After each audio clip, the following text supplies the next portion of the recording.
فؤادك الأيام فتى وتنحت جسمك الساعات نحتا وتدعوك المنون دعاء صدق ألا يا صاح أنت أريد أنت أراك تحب عرسا ذات.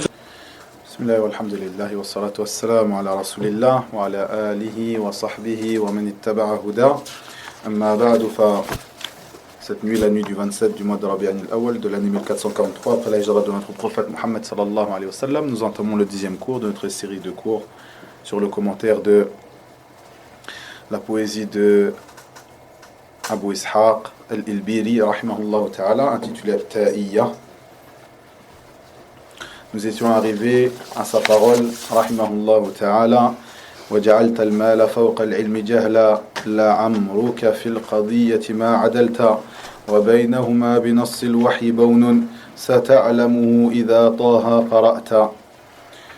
Dans le sens approximatif de ces paroles, rahimahullah ta'ala, il dit: tu as fait de l'argent, des biens, une chose qui est au-dessus de la science, et ceci par ignorance de ta part, et sans aucun doute tu n'as pas été juste dans cela.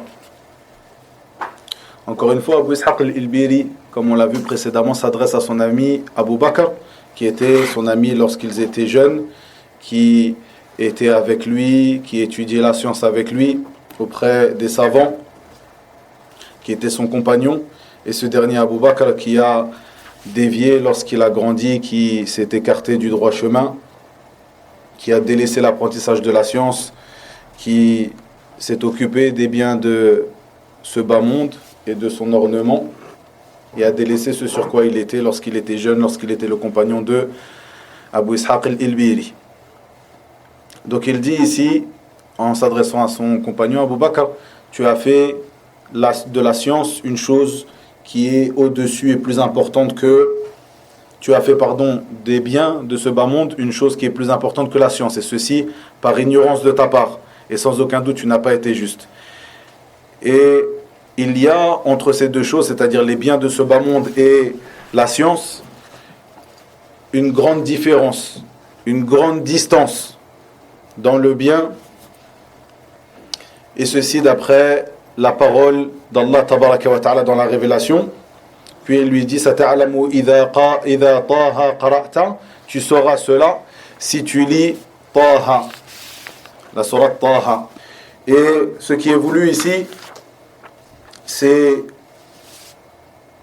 wallahu a'lam, sa parole, la parole d'Allah tabaraka wa ta'ala dans sourate Taha, wa qur rabbi zidni ilma, où Allah tabaraka wa ta'ala s'adresse à son prophète Muhammad sallallahu alayhi wa sallam et lui dit: wa qul rabbi zidni ilma, et dit: ô mon Seigneur, rajoute-moi de la science. Dans le sens de ces paroles, tabaraka wa ta'ala. Donc Allah azza wa jalla ici s'adresse à son prophète Muhammad sallallahu alayhi wa sallam,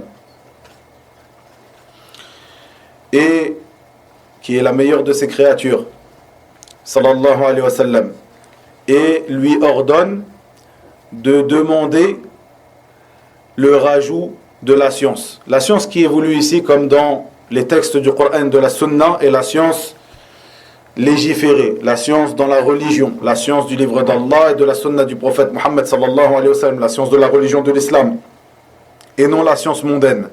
Même si la science mondaine, sans aucun doute, ou les sciences mondaines, sont des choses qui sont importantes à différents niveaux, mais ce qui est voulu dans les textes du Coran et de la Sunna, lorsque la science est évoquée, l'ilm, ce sont les sciences religieuses. Comme dans sa parole, sallallahu alayhi wa sallam, man yuridillahu bi khayran yufaqihu fid din. Celui à qui Allah veut du bien, il lui accorde al-fiqh dans la religion, il lui donne la compréhension dans la religion, la science dans la religion. Et autre que cela, parmi ces textes, comme par exemple sa parole, sallallahu alayhi wa sallam, dans le sens, certes les prophètes n'ont laissé en héritage ni dinar et ni dirham, mais ils ont laissé en héritage la science, l'ilm, et celui qui l'apprend aura certes pris un grand bien ou une grande part, dans le sens approximatif de ces paroles, sallallahu alayhi wa sallam. Ici, nous trouvons que Allah tabaraka wa ta'ala ordonne à son prophète, le meilleur de ses créatures, de demander le surplus, le rajout de la science dans ce verset. Al-Hafidh ibn Hajar, dans Fath al-Bari, qui est donc l'explication de quel livre Fath al-Bari? Mahdi, tfaddal. Sahih al-Bukhari, ahsan, c'est une parmi les explications des savants de Sahih al-Bukhari. Sahih al-Bukhari, que les savants disent à son propos qu'il est le livre le plus authentique après le livre d'Allah tabaraka wa ta'ala, qui est un livre très important, qui fait partie des livres de référence pour le musulman, qu'il incombe à chacun d'entre nous, celui qui aime sa religion, qui aime apprendre sa religion, connaître les paroles de son prophète Muhammad sallallahu alayhi wa sallam, rapportées par une voix authentique, de lire et de méditer ce livre, le Sahih de l'imam al-Bukhari, qui est ici en plus à la mosquée. Regardez, vous avez même Fath al-Bari dans une bonne édition ici. Allahumma barik. C'est très important, ayyuha al-ikhwa, de faire attention à cela. Parfois, on s'occupe de livres qui sont moins importants, sans aucun doute. Il n'y a pas de mal à lire d'autres livres dans la religion, des livres écrits par les savants et autres, du moment que ce sont des savants de la sunna. Mais revenez à ces bases, c'est-à-dire sans aucun doute le livre d'Allah tabaraka wa ta'ala et les hadiths de notre prophète Muhammad sallallahu alayhi wa sallam. Et tout cela afin d'avoir une bonne compréhension du livre d'Allah et des hadiths, des paroles, des traditions apportées du prophète sallallahu alayhi wa sallam, de revenir aux explications des savants. Parmi ces explications donc que nous trouvons du Sahih de l'imam al-Bukhari, Fath al-Bari de l'Hafidh ibn Hajar al-Asqalani rahimahullah ta'ala. Il dit, al-Hafidh ibn Hajar, il dit, et sa parole azza wa jal, Rabbi zidni ilma, ô mon Seigneur, rajoute-moi de la science. Il dit, rahimahullah, ceci est clair, cette parole d'Allah tabaraka wa ta'ala est claire dans le fait que la science a un rang méritoire, car Allah ta'ala n'aurait pas ordonné à son prophète sallallahu alayhi wa sallam, ou car Allah tabaraka wa ta'ala n'a pas ordonné à son prophète sallallahu alayhi wa sallam de demander le surplus, le rajout d'une chose autre que la science. C'est-à-dire que si tu lis le Coran, tu ne trouveras pas un verset où Allah tabaraka wa ta'ala a ordonné son prophète sallallahu alayhi wa sallam de demander le rajout, le surplus d'une chose, az-ziyada ou l'izdiyad d'une chose, si ce n'est l'ilm, la science. Puis, le Cheikh al-Allama Abdul Muhsin al-Abbad, dans son livre Min Kunuz al-Qur'an, parmi les trésors du Coran, dans le sens du titre de ce livre, dit, et l'imam al-Bukhari a rapporté dans son Sahih, sous le chapitre du mérite de la science, il a rapporté le hadith rapporté par Ibn Umar, radiyallahu anhuma, où ce dernier a dit, j'ai entendu le messager d'Allah sallallahu alayhi wa sallam dire, dans le sens de ses paroles bien sûr, le prophète sallallahu alayhi wa sallam a dit donc, alors que j'étais endormi. Donc il raconte à ses compagnons un rêve qu'il a fait. Et c'était l'habitude qu'avait notre prophète Muhammad sallallahu alayhi wa sallam quand il se réveillait, de rapporter ou d'informer ses compagnons des rêves qu'il faisait, car les rêves, comme il nous l'a enseigné, sallallahu alayhi wa sallam, sont une part de la révélation. Il dit, alors que j'étais endormi, on est venu m'apporter un verre de lait ou une tasse de lait. J'en ai bu jusqu'à ce que j'en sois rassasié et que le lait sorte d'en dessous de mes ongles. Puis j'ai donné ce qu'il restait de ce lait à Omar ibn al-Khattab radiyallahu anhu.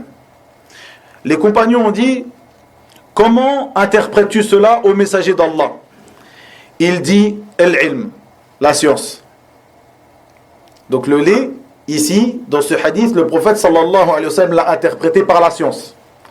Nous voyons dans ce hadith donc l'interprétation du prophète sallallahu alayhi wa sallam du lait comme étant la science. Et nous voyons bien sûr ce qui est clair, le mérite de Omar ibn al-Khattab radiyallahu anhu, le deuxième plus savant de cette communauté, après son prophète sallallahu alayhi wa sallam, c'est-à-dire après Abu Bakr as-Siddiq, donc le premier plus savant de cette communauté après le prophète sallallahu alayhi wa sallam, Abu Bakr as-Siddiq, puis Omar ibn al-Khattab, le plus méritoire des hommes de cette communauté et le plus savant. Et donc, le Cheikh Abdel Muhsin de dire, et dans ce hadith, l'interprétation du rêve du messager d'Allah sallallahu alayhi wa sallam, de ce qu'il a vu dans son rêve, le lait par la science. Et il est venu aussi dans la sunna l'ordre du prophète sallallahu alayhi wa sallam de faire comme invocation au moment de boire du lait le fait de demander le rajout, az-ziyada, le surplus, le rajout. En effet, il est rapporté dans le recueil de Sunan de l'imam Tirmidhi, aussi auprès d'Ibn Majah. Ibn Majah, quels sont les... On a parlé du Sahih de l'imam al-Bukhari, qui fait partie des livres de référence chez les musulmans. On a ce qu'on appelle, ce qui est connu auprès des savants comme al-Kutub al-Sitta, les 6 livres de base du hadith. Et regardez bien, ceci vous ne le trouverez que chez les gens de la sunna, chez les gens de l'innovation. Hormis le fait que beaucoup d'entre eux critiquent ces livres-là, prétendent que le Sahih de l'imam al-Bukhari est rempli de hadiths inventés ou autres que cela parmi les inventions de certains parmi les gens de l'innovation, de même que leurs paroles sur le Sahih de l'imam Muslim. Hormis cela, le fait que ces derniers n'appellent pas au retour à ces bases de l'islam, le Coran et la Sunna. Et le Coran, alhamdulillah, le Coran, fadlillahi azza wa jalla, auprès des musulmans, je dis bien les musulmans, je ne parle pas de certains égarés parmi les chiites, rawafid, qui prétendent que le Coran que nous avons, le mushaf que nous avons, n'est pas le vrai mushaf. Je parle des musulmans. Chez les musulmans, il y a un consensus sur le fait que ce mushaf que nous avons est le même. Mais concernant la sunna, nous voyons que quels sont ces recueils les plus authentiques et les recueils vers lesquels nous revenons pour étudier ou pour prendre connaissance de la sunna des traditions prophétiques. On a chez les gens de la sunna les 6 recueils, al-Kutub al-Sitta. Quels sont-ils? Quelqu'un les connaît les 6? Youssouf, tfaddal. Al-Bukhari, Muslim, Al-Nasai, Al-Tirmidhi, Ibn Majah, Abu Daoud. Ahsant, barakallahu fik, ahsant. Le Sahih de l'imam al-Bukhari, le Sahih de l'imam Muslim. Ensuite, les 4 autres sont ce qu'on appelle des sunan, des traditions, comme on pourrait dire. Le recueil de sunan. Même si certains ont des noms, si on cherche l'appellation exacte du livre, comme l'a appelé son auteur, ce ne sera peut-être pas sunan, comme par exemple le sunan, qui est connu communément comme le sunan de l'imam al-Tirmidhi, il l'a appelé al-Jami'. On l'appelle al-Jami' de l'imam al-Tirmidhi, mais il est communément appelé comme sunan. Al-Muhim. On a donc le sunan de l'imam al-Nasa'i, le sunan de l'imam al-Tirmidhi, le sunan de l'imam Abu Daoud et le sunan de l'imam Ibn Majah. C'est 6 livres qu'on appelle le Kutub al-Sitta. Al-Kutub al-Sitta. Et vous trouverez cette référence dans beaucoup de paroles de gens de science lorsqu'ils disent a été rapporté par les auteurs des 6 livres de Al-Kutub al-Sitta. Quels sont ces 6 livres? Ceux que Youssouf Zallah Khair nous a évoqués ici. Ibn Majah, juste une petite faïda, un petit bénéfice. Ibn Majah, c'est un nom qui n'est pas un nom arabe. Donc, il n'y a pas sur les noms étrangers, qui sont non arabes, il y a les règles qui s'appliquent au nom arabe, donc à la langue arabe, ne sont pas appliquées de la même manière. Ibn Majah, tout ça pour dire que Ibn Majah, on l'écrit Mim, Alif, Jim, Ha, et non Ta marbuta. C'est-à-dire que la dernière lettre de Majah, ce n'est pas Ta attaché, el marbuta. Celle où il y a donc le Ha avec les 2 points au-dessus qu'on appelle le Ta attaché. Le Ta en arabe, vous l'écrivez comme ça, avec ces 2 points. Lorsque tu attaches ce Ta, il y a les 2 points qui se retrouvent en haut avec. On est d'accord?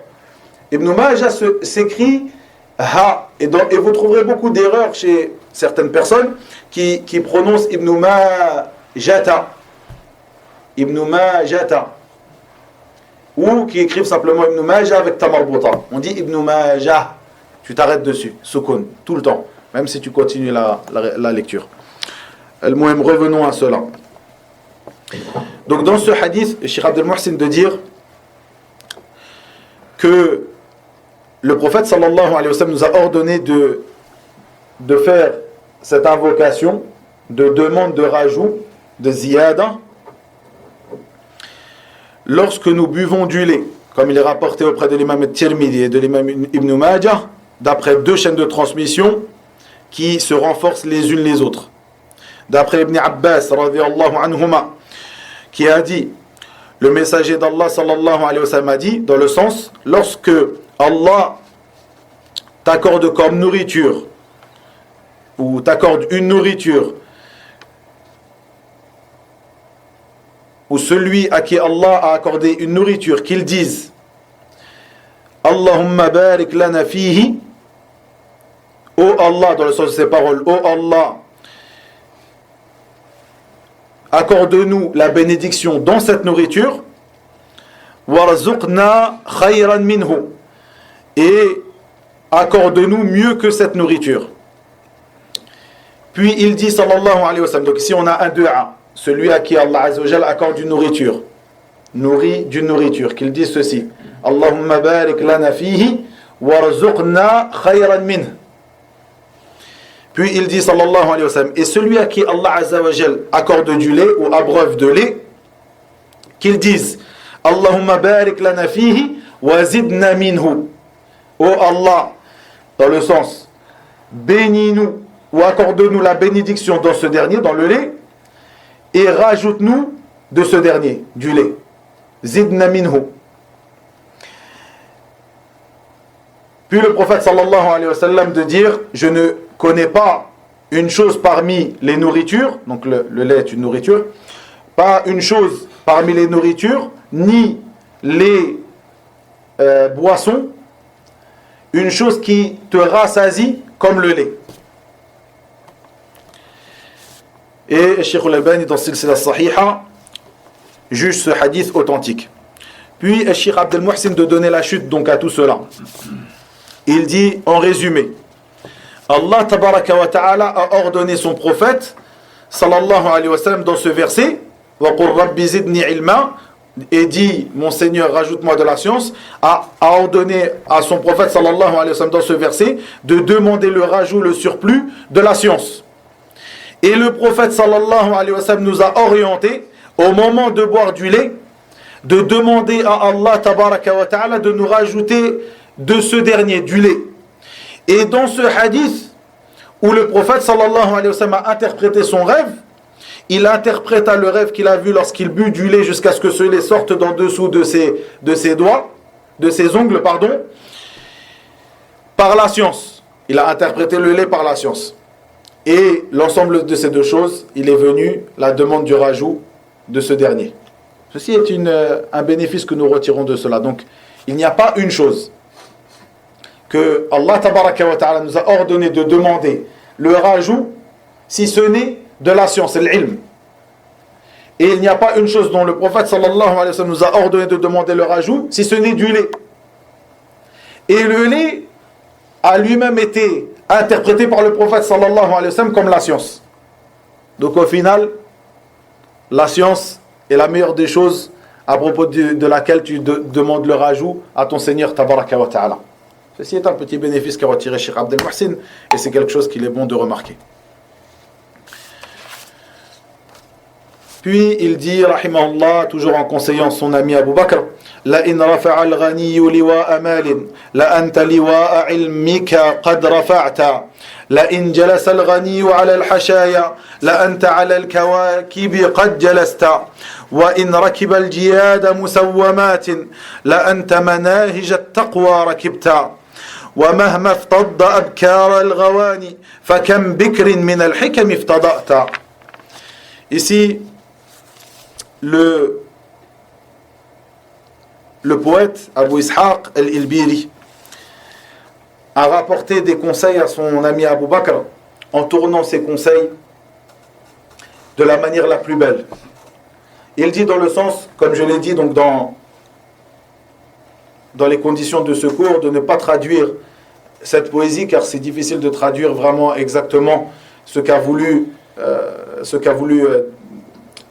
donner comme sens le poète, mais de manière approximative, il dit, même si la personne qui est riche, donc ici il parle de la différence, comme on l'a dit, qu'il y a entre la science et les biens de ce bas monde, comme il a parlé dans les cours, comme on l'a expliqué dans les cours précédents, comme dans toutes ses paroles dans la poésie, dans toutes ses paroles précédentes, dans ses conseils qu'il donne, qu'il prodigue à son ami Abu Bakr, de même qu'à nous, de même qu'à ceux qui sont venus avant nous, qui ont lu cette poésie, et ceux qui viendront après nous, Inch'Allah.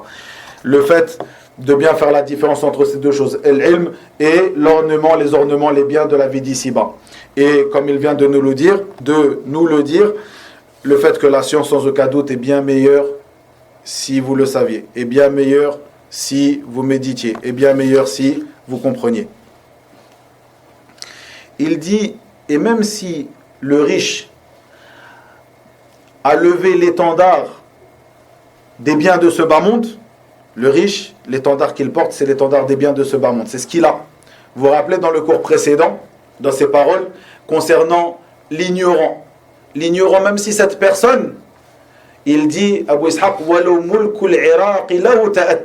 et même si le royaume de l'Irak, et c'est une chose qui était un grand royaume, c'est-à-dire c'était un grand royaume par le passé, même si le royaume de l'Irak lui est donné, du moment qu'il est ignorant dans sa religion, personne ne fait attention à lui. Les rois qui sont passés, on dira les rois ou les personnes riches, les grands riches, les personnes les plus riches du monde qui sont passés. Est-ce que vous pouvez m'en donner quelques-uns aujourd'hui, qui sont morts il y a 100 ans, 200 ans, 300 ans? Celui qui n'a pas étudié l'histoire et qui est encore en train de lire dans les livres d'histoire aura du mal à te donner ces noms. Donne-moi des noms de savants de l'islam. Tu peux m'en donner 10, 20, 30, chacun d'entre nous ici. Jusqu'à des enfants des musulmans. 4, 5, 6 ans, ils peuvent te donner des noms. L'imam al-Bukhari, l'imam Muslim, l'imam Abu Daoud, wa Tirmidhi, wa Ibn Majah, wa Malik, wa Ahmed, wa Abu Hanifa, wa Shafi'i, wa Sufyanayn. Et beaucoup de ces gens-là étaient des gens qui étaient humbles, qui n'avaient pas forcément beaucoup d'argent. C'était des savants de l'islam. Et jusqu'à présent, lorsqu'on évoque leur nom, on dit « Rahimahullah ». L'ensemble des musulmans font des du'a pour eux. Combien de ces, parmi les riches, les gens qui ont été les plus riches du monde, le siècle passé, le siècle d'avant, combien tu peux en évoquer ici? 1, 2, dans toute l'histoire du monde depuis un millier d'années, tu vas en évoquer une dizaine des savants de l'islam, combien tu peux en évoquer? Donc comme on l'a dit, ici comme il le dit, rahimahullah, même si le riche a levé l'étendard des biens de ce bas monde, toi l'étendard que tu portes, lorsque tu étudies la science du livre d'Allah et de la sunna du prophète sallallahu alayhi wa sallam, et l'étendard de ta science, de la science qui est la science la plus honorable, la science du livre d'Allah, de la religion d'Allah, tabaraka wa ta'ala. C'est ça l'étendard que tu portes. Et même si tu n'as pas beaucoup d'argent. Puis il dit, dans le sens, même si le riche s'est assis sur al-hashaya. Al-hashaya, c'est les canapés, les beaux canapés sur lesquels s'allonge celui qui désire se reposer. Vous voyez, c'est une image de quelqu'un qui a un certain niveau de vie. S'allonge sur un beau canapé, il se repose, etc. Même si le riche s'assoit sur ces beaux canapés, toi, tu t'es assis sur... Ici, ce qu'il a évoqué, c'est Al-Kawakib. Al-Kawakib, ce sont donc les astres, les étoiles, les astres. Ce qui est voulu ici, c'est par les astres, ce qui est désigné par le poète, ce sont les sciences que tu auras acquis. Ces sciences qui sont comme des étoiles, par lesquelles tu te guides dans l'obscurité de l'ignorance. La science est un guide, est une lumière. وَلَكِنْ جَعَلْنَاهُ نُورًا. Nous avons fait de lui une lumière. Tu te guides par cette lumière dans l'obscurité de l'ignorance. Puis il dit, et même si ce riche a monté les chevaux, les plus beaux chevaux, al-jiyad al-musawwamat, c'est-à-dire les chevaux qui sont marqués. Quand un chevaux est marqué, c'est que c'est un pur sang, par exemple. Il est marqué, c'est une belle race de chevaux, comme les pur sang arabes, qui sont parmi les meilleurs chevaux. Même si le riche, il a monté ces chevaux-là, toi, tu as monté sur les voies de la piété. Tu as monté sur les voies de la piété. Car, comme le dit Allah tabaraka wa ta'ala, « Innama yakhsha Allah min ibadihi al-ulama'u » Seulement ceux qui craignent Allah tabaraka wa ta'ala parmi ses serviteurs, al-ulama. Al-ulama, le pluriel de alim, celui qui a connu sa religion, celui qui a étudié sa religion. C'est eux qui arrivent à at-taqwa, la crainte et la piété. Puis il dit, et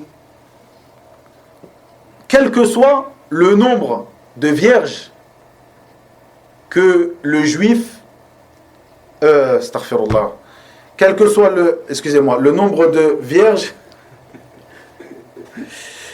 tu penses aux riches et tu dis le juif, subhanallah, quel que soit le nombre de vierges que le riche a défloré. Ici, il n'y a pas de signe qu'il parle déflorer dans l'interdit. D'accord ? Quel que soit le nombre de vierges que le riche a défloré par un mariage, selon la législation, bien sûr. Combien de vierges parmi les sagesses, toi tu as défloré, les sagesses al-hikam, parmi les sagesses que tu auras appris dans les livres, combien de sujets encore vierges tu as défloré lorsque tu as lu, lorsque tu as étudié ta religion. Ceci est meilleur. Ceci est meilleur pour toi dans cette vie d'ici-bas comme auprès d'Allah tabaraka wa ta'ala. Ce sont des belles paroles qu'a donné ici Al-Ilbiri. Puis il dit, rahimahullah, وَلَيْسَ يَدُرُّكَ الْإِقْتَارُ شَيْئًا إِذَا مَا أَنْتَ رَبَّكَ قَدْ عَرَفْتَ. Dans le sens approximatif, la pauvreté ne te nuira pas, ne te nuira aucunement, du moment que tu auras connu ton Seigneur tabaraka wa ta'ala.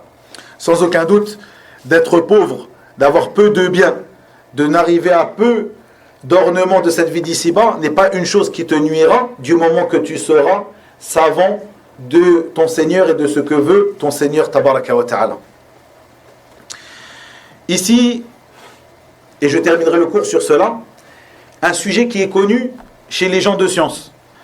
La différence entre le pauvre patient et le riche remerciant. Lequel des deux est meilleur auprès d'Allah tabaraka wa ta'ala?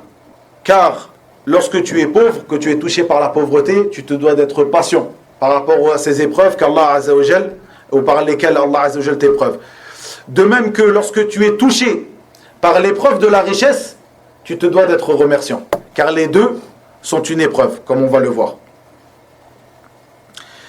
Et comme vous le savez, comme on l'a déjà évoqué précédemment, quels sont les deux piliers de la foi? La hadi sitta. Regardez, vous vous rappelez, au cours de dimanche, j'ai dit, parfois on dit les piliers, les conditions, en fonction du contexte. On sait que la foi a 6 piliers. Les piliers de la foi, comme l'a dit Issa ici, les 6 piliers. Ici, on parle de 2 piliers.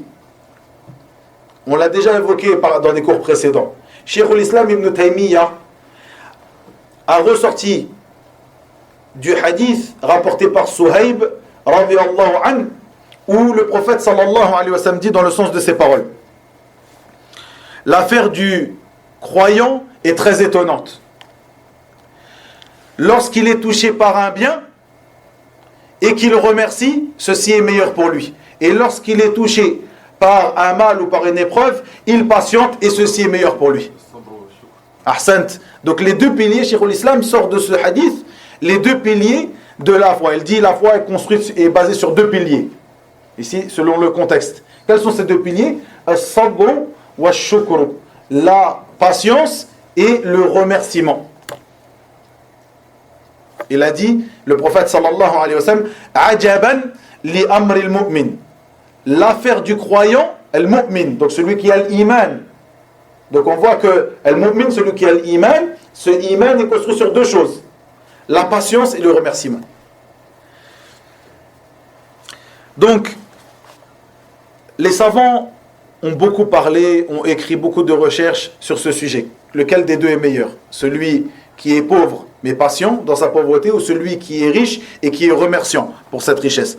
Et le résumé de cela, nous le trouvons dans la parole d'Ibn al-Qayyim rahimahullah ta'ala, dans son livre Madarij as-Salikin, où il dit dans le sens de ses paroles: en ce qui concerne leurs paroles, c'est-à-dire la parole des savants, au sujet du pauvre patient et du riche remerciant, et concernant leurs paroles, autour duquel de ces deux-là est meilleur et plus méritoire.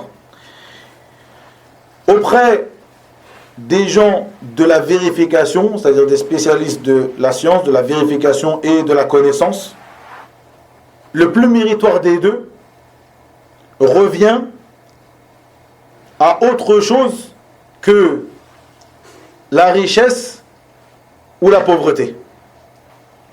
Plutôt, elle revient aux œuvres de chacun d'entre eux et leur situation, leur état, et la réalité de cet état. Faites bien attention, c'est très important ici. On a l'éloge qui sera fait dans plusieurs textes du Coran et de la Sunna sur le pauvre patient, de même que les éloges aux riches remerciants. Ici, Ibn al-Qayyim nous dit qu'en résumé, ce qui est véridique, c'est que ce n'est pas au regard de leur pauvreté ou de leur richesse, mais plutôt au regard de leurs œuvres. Et ceci, vous le verrez dans beaucoup de textes du Coran et de la Sunna, lorsque vous voyez le mérite de telle ou telle personne.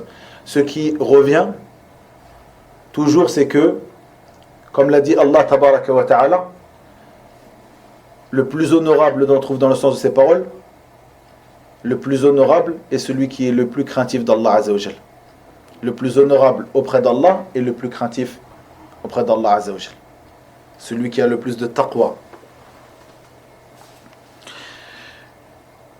Comme le dit ici donc Ibn al-Qayyim, il dit donc le sujet, le détail de cela, ou le détail entre ces deux-là, concernant le mérite de ces deux-là, est par at-taqwa, la crainte, la piété, et la réalité de leur foi. Non pas par la pauvreté ou la richesse. Comme l'a dit Allah tabaraka wa ta'ala, inna akramakum indallahi atqakum. Certes, le plus honorable auprès d'Allah Azza wa Jal est le plus craintif et le plus pieux. Et Allah Azza wa Jal n'a pas dit, tout ceci, c'est sur la traduction approximative des paroles d'Ibn al-Qayyim rahimahullah. Et Allah Azza wa Jal n'a pas dit le plus pauvre ni le plus riche, mais il a dit atqakum, le plus pieux, le plus craintif.